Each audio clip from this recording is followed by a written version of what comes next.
Bienvenue à notre post-it. Aujourd'hui, on va parler du pardon de Dieu. Encore une fois, tu te dis, oui, c'est un thème qui est bien important, mais aussi très présent dans la Bible, et j'espère qu'aujourd'hui, tu puisses encore voir quelque chose de nouveau avec ce thème. Le texte que j'ai choisi se trouve en Romains et se trouve au chapitre 4 et au verset 7. Il nous dit ainsi, l'apôtre Paul, « Heureux ceux dont Dieu a pardonné les fautes et dont il a effacé les péchés. » Alors, c'est un texte qu'on est tous d'accord. On est tous d'accord que le Seigneur a le pouvoir de pardonner nos fautes et même ôter nos péchés. Mais est-ce qu'on vit vraiment ça dans notre vie? Quand ton médecin te prescrit un médicament et tu vas dans la pharmacie, tu l'achètes et tu le prends encore et tu l'amènes à la maison, ça ne veut pas dire que tu l'as pris, que tu l'as avalé. C'est que dans le moment que tu le prends, que tu l'avales et qu'il entre dans ton corps et que le principe actif se met en marche, que là tu auras le résultat.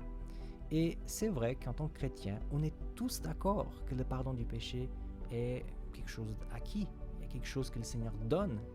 Mais est-ce qu'on le vit véritablement dans notre vie? Lorsqu'il y a des situations dont on n'est pas fier dans le passé, est-ce qu'on arrive à les oublier? Parce que regarde, le texte dit que la personne heureuse, c'est pas simplement la personne qui accepte le pardon de Dieu. La personne heureuse, c'est la personne dont il est pardonné et dont le péché il est aussi effacé. Quand on efface quelque chose avec notre ordinateur, quand on utilise cette touche supprimer, il faut faire bien attention parce que c'est quelqu'un d'important, ça peut être difficile de retrouver. C'est pareil avec le péché. L'idée du Seigneur de nous pardonner, c'est pas simplement qu'on puisse avoir notre compte à zéro, c'est qu'en effet, ce qui a été dans le passé puisse disparaître. D'autres textes dans la Bible disent que notre péché est lancé dans les profondeurs de la mer. Et aujourd'hui, avec les scientifiques, on sait bien qu'on connaît plus l'univers que les fonds de la mer sur notre terre. C'est-à-dire que le Seigneur décide d'envoyer notre péché dans l'endroit plus difficile à trouver quoi que ce soit. La question maintenant c'est, est-ce que nous, on accepte ce don? Est-ce qu'on accepte que le Seigneur puisse appuyer sur la touche supprimer dans notre vie, dans notre passé, ou même dans notre présent?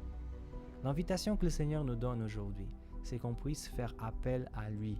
Parce que si on fait appel à lui, on sera heureux de savoir qu'il pourra effacer notre péché, il pourra nous pardonner et nous donnera encore la force pour continuer dans notre vie spirituelle.